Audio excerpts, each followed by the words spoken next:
जय श्री राम। शंखनाद में आपका स्वागत है। लोकतांत्रिक राजनीति में कहा जाता है कि गलत परंपराओं को बढ़ावा नहीं देना चाहिए, चाहे पार्टी कोई भी हो, सरकार किसी की भी हो। जैसे हिंसा को बढ़ावा देना, विदेशी शक्तियों का इस्तेमाल करना, सेना पर सवाल उठाना, अराजक तत्वों को बढ़ावा देना। क्योंकि सरकारें बदलती रहती हैं, आज ये पार्टी है, कल को कोई और पार्टी होगी, लेकिन अगर इन चीजों को बढ़ावा दिया गया, गलत परंपराओं को बढ़ावा दिया गया, तो वो सत्ता में आने पर दूसरी पार्टी को भी नुकसान पहुंचा सकती है, जो आज विपक्ष में बैठी हुई है। और यही अब हम आजकल देख रहे हैं, जो देश में हो रहा है, जो अराजक तत्वों को कांग्रेस ने, विपक्षी दलों ने, इंडिया अलायंस वालों ने जैसे कॉकरोच पार्टी वालों को बढ़ावा दिया, गालीबाजों का समर्थन किया, अराजकता फैलने दी, आज उसका खामियाजा झारखंड, पंजाब और कर्नाटक में कांग्रेस और आम आदमी पार्टी झेल रही है। भस्मासुर वाली बात भी इसमें फिट बैठती है कि इन्होंने यहाँ पर बीजेपी के लिए भस्मासुर खड़ा किया, लेकिन आज वो भस्मासुर घूम घूम के इनके राज्यों में भी आ रहा है। झारखंड में क्या हो रहा है, पंजाब में तो आम आदमी पार्टी की हालत खराब है, स्वास्थ्य मंत्री, शिक्षा मंत्री का इस्तीफा मांगा जा रहा है, और कर्नाटक में इनके गृह मंत्री प्रियंक खड़गे, मल्लिकार्जुन खड़गे के बेटे, वो बौखलाकर बोल रहे हैं कि फिर अगर प्रोटेस्ट करोगे तो डंडे भी पड़ेंगे। उन्हीं डंडों के लिए जो राहुल गांधी इधर गृह मंत्री का इस्तीफा मांग रहे हैं, अमित शाह का, वहां पर प्रियंक खड़गे जो है डंडे मारने की बात बोल रहे हैं। झारखंड से शुरुआत करते हैं। झारखंड में तो प्रोटेस्ट चल रहा है और अच्छा खासा वहां पर स्टेडियम जो है, जयपाल सिंह स्टेडियम, वहां पर बड़ी संख्या में छात्र छात्राएं इकट्ठे हो गए हैं।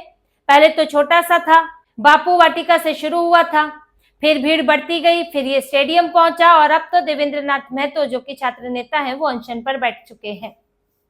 झारखंड सरकार, झामुमो सरकार, हेमंत सोरेन की हालत खराब है, क्योंकि पेपर लीक से लेकर अनियमितता की कई समस्याएं वहां पर है। जेपीएससी में, जेएसएससी में, कहीं पर ओएमआर शीट में समस्या है, कहीं पेपर लीक हुआ, कहीं पर रोल नंबर जानकारी समय पर नहीं पहुंची, तो कई जो छात्र हैं वो हिस्सा ही नहीं ले पाए परीक्षा में। अब वो मांग कर रहे हैं कि इस पर झारखंड सरकार एक्शन ले, सीबीआई की जांच हो। हालांकि अभी तक इस्तीफे की बात नहीं आई है, पर मामला उसी तरफ बढ़ रहा है, क्योंकि प्रोटेस्ट पहले छोटा था, अब बड़ा होता जा रहा है। और ये प्रोटेस्ट सीजेपी कॉकरोच जैसा प्रोटेस्ट नहीं है। कई मायनों में देखें, जहां आजादी के नारे लग रहे थे, हिंदू विरोधी नारे लग रहे थे, यहाँ पर आजादी के नारे लगाने की कोशिश की गई, कम्युनिस्ट यहाँ भी कूदे कम्युनिस्ट, और कोशिश की गई, लेकिन वहीं के ही छात्रों ने उनको भगा दिया। ढपली गैंग वालों को भगा दिया गया कि आजादी का नारा नहीं लगेगा, कोई धार्मिक नारा नहीं लगेगा, किसी राजनीतिक पार्टी का नारा नहीं लगेगा। लेकिन इसको प्रेरणा कहां से मिली, कहां से इतनी भीड़ इकट्ठी हुई, कैसे हुआ? पहले तो ये स्थिति नहीं थी। ये हुआ जब यहाँ सीजेपी का प्रोटेस्ट, इसके प्रोटेस्ट के बाद धर्मेंद्र प्रधान ने इस्तीफा दिया, तो उसके बाद मनोबल बढ़ गया कि यहां हो सकता है तो झारखंड में भी हो सकता है, और उसके बाद भीड़ बढ़ने लगी। फिर कम्युनिस्टों ने भी इसमें घुसना शुरू किया, और अब अभिजीत दीपके तक को बुलाया जा रहा है। अभिजीत दीपके ने 10 मिनट फोन पर बात की है। हालांकि दीपके की, सौरभ दास की, इन लोगों की आलोचना हो रही है कि जंतर मंतर पहुंचने में तो तुम्हें जरा देर नहीं लगी, अमेरिका से तुम जंतर मंतर यहाँ आ गए, लेकिन तुमको झारखंड पहुंचने में बड़ी समस्या हो रही है। ना तो आशुतोष रांका गया, ना सौरभ दास गया है, ना ही तो दीपके गया है। जाना भी मुश्किल है, क्योंकि इनको स्टूडेंट से मतलब नहीं है, इन्हें तो भाजपा विरोध करना है। इन्हें भाजपा को सत्ता से हटाना है, कमजोर करना है, हिंदू विरोध, देश विरोध करना है, तो ये उसी के लिए है। क्योंकि आशुतोष रांका आम आदमी पार्टी का है, दीपके आम आदमी पार्टी का है, सौरभ दास जो है विदेशों से पैसा पाता है, तो इन लोगों को छात्रों से कोई मतलब नहीं, फंसे पड़े हैं, इसलिए इन्होंने फोन पर बात की। झारखंड जाने में कितना समय लगता है, जाओ भाई वहां भाषणबाजी करो, लेकिन नहीं जाएंगे। पर अब ये जाए या ना जाए, वहां पर भीड़ इतनी इकट्ठी हो चुकी है कि हेमंत सोरेन दबाव में है। और ये वही हेमंत सोरेन है, वही इंडी पार्टी वाले हैं जिन्होंने सीजेपी के प्रोटेस्ट को समर्थन किया था। राहुल गांधी जब वहां ड्रामा कर रहे थे तो उनको समर्थन दिया जा रहा था। आज वही उसी तरह के छात्र जो हैं, आज तुम्हारे सिर पर भी बैठे हैं और कह रहे हैं कि इस पर जवाब दो, और कांग्रेस के मुंह से एक शब्द नहीं निकल रहा है। कांग्रेस जो पंजाब में हंगामा कर रही है, वो झारखंड में चुप है, कर्नाटक में चुप है। यहाँ के लिए भी इस्तीफा मांगो, तुम्हारे ही अलायंस वाले हैं, तुम कहोगे तो ज्यादा सुन लेंगे। से झारखंड के शिक्षा मंत्री को इस्तीफा देना चाहिए। तो जब इस्तीफे की राजनीति आप खेलोगे, एक होता है चलिए प्रोटेस्ट हुआ, कुछ सुधार की मांग की, कुछ जांच की मांग की, वो अपनी जगह है, वो ठीक है। एक आपको लगता है कि सरकार को और सख्त कार्रवाई करनी चाहिए तो आप मांग कर सकते हैं, लेकिन अगर आप इस्तीफे की ही मांग करेंगे और फिर वो चीज जिसमें सीधा कोई इन्वॉल्वमेंट नहीं है मंत्री का, तो फिर यहाँ भारत में कोई केंद्र सरकार तो है नहीं, या तो राज्य सरकारें, हर राज्य में कोई अलग अलग सरकारें हैं, तो उसमें आपकी सरकार से भी मांगा जा सकता है। जैसे पंजाब में अब यहाँ अरविंद केजरीवाल फंसे हुए हैं, विधानसभा का सत्र था, अब इस सत्र में बेशर्मी देखिए, जहां कांग्रेस के नेता प्रतिपक्ष हैं प्रताप सिंह बाजवा, वो कह रहे हैं कि 4.5 साल में 6 पेपर लीक हुए हैं, और भगवंत मान की बेशर्मी देखिए, नीट पेपर लीक के खिलाफ निंदा प्रस्ताव पास कर रहे हैं पंजाब विधानसभा में।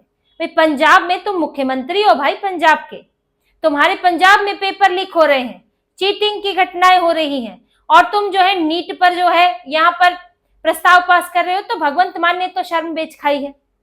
लेकिन फिर वहां पर कांग्रेस के नेताओं ने बोलना शुरू किया कि जिस तरह से पेपर लीक हो रहा है, अनियमितताएं हो रही हैं, तो आपके शिक्षा मंत्री और स्वास्थ्य मंत्री को इस्तीफा देना चाहिए, क्योंकि जो 4.5 साल में 6 पेपर लीक हुए हैं, 5 शिक्षा विभाग से जुड़े, 1 स्वास्थ्य विभाग से जुड़ा हुआ है, तो आपके दोनों मंत्री इस्तीफा दे, कम से कम एक मंत्री इस्तीफा दे। और ऐसा हंगामा हुआ है सदन में कि सदन फिर चल ही नहीं पाया।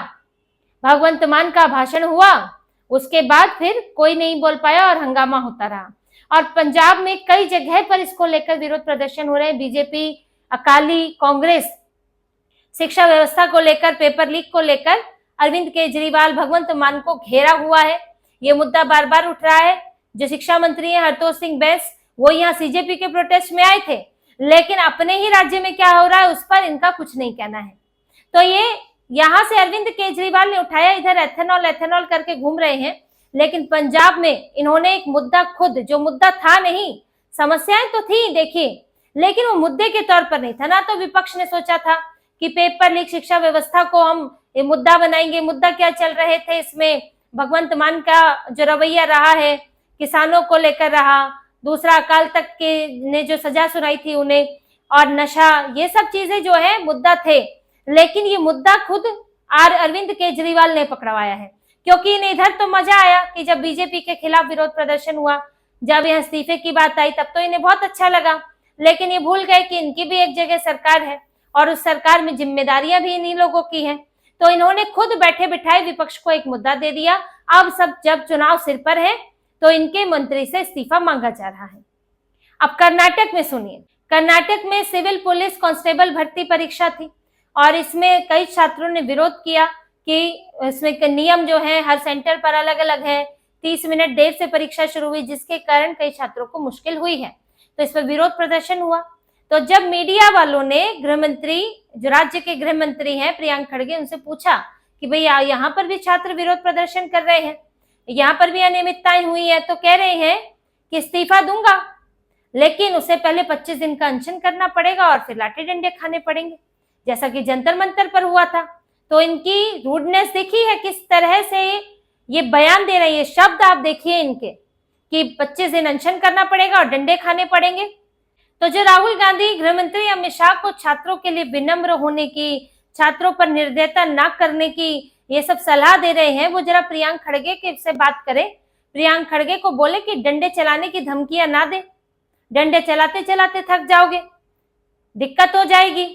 तो राहुल गांधी जरा अपने नेताओं को समझा ले। यहाँ इनके अपने नेता, वहां इनके गठबंधन के नेता हैं झारखंड के अंदर। तो ये अब जहां भी देखिए पेपर लीक, ऐसा तो कोई राज्य है नहीं जहां पर होता नहीं है। अभी तेलंगाना में भी हुआ है। तो आपका राज्य भी फंसेगा, आपके मंत्री भी फंसेंगे, और यही हो रहा है। बीजेपी ने तो इस्तीफा दिलवा दिया, बात निकल गई। अब क्योंकि अधिकतर परीक्षाएं तो राज्य के हाथ में होती है, केंद्र के हाथ में तो सारी परीक्षाएं है नहीं।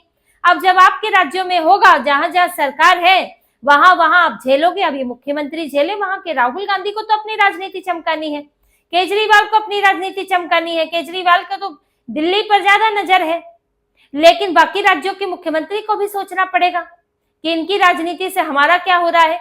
तो ये लोग जब नेपाल, बांग्लादेश की तरफ देखते हैं तो ये भूल जाते हैं कि भारत नेपाल बांग्लादेश नहीं है। यहाँ सिर्फ केंद्र सरकार नहीं है, यहाँ राज्य की सरकारें भी हैं, और राज्य में कहीं आप भी सत्ता में हो और दूसरी पार्टियां विपक्ष में हैं, तो जो मुद्दा आप यहाँ केंद्र में बनाओगे वही मुद्दे आपके लिए भी बन सकते हैं और फिर वो आपके ऊपर उल्टे पड़ सकते हैं। तो इसीलिए कहा ये जो मैं आपको कह रही हूँ कि गलत परंपराओं को बढ़ावा नहीं देना चाहिए, और इस बार राहुल गांधी ने, अरविंद केजरीवाल ने ये किया है और ये करते तो रहे हैं, हमेशा गलत परंपराओं को बढ़ावा देते हैं, विदेशी शक्तियों का साथ देना, अराजक तत्वों को बढ़ावा देना। राहुल गांधी तो सेना का ही अपमान करने में जुटे रहते हैं, सेना को भड़काने में जुटे रहते हैं, और विदेशी चीन के साथ संपर्क, अमेरिका के साथ संपर्क राहुल गांधी के तो किसी से छुपे नहीं है। चीनी एम्बेसी में जाकर ये बैठ जाते हैं, वहां से रिपोर्ट लेते हैं। तो ये सब चीजें एक दिन आपके ऊपर भारी पड़ती है और यही हो रहा है। अब अरविंद केजरीवाल, राहुल गांधी जवाब दें। राहुल गांधी हेमंत सोरेन से इस्तीफा मांगे, अरविंद केजरीवाल भगवंत मान या उनके मंत्रियों से इस्तीफा मांगे। जो आपने आग लगाई थी अब वो आपके घरों तक पहुंच गई है। तो इसी तरह की और खबरें और विश्लेषण आपके लिए लाते रहेंगे। हमसे जुड़े रहिए, सब्सक्राइब कीजिए, कमेंट कीजिए। बहुत बहुत धन्यवाद। जय श्री राम।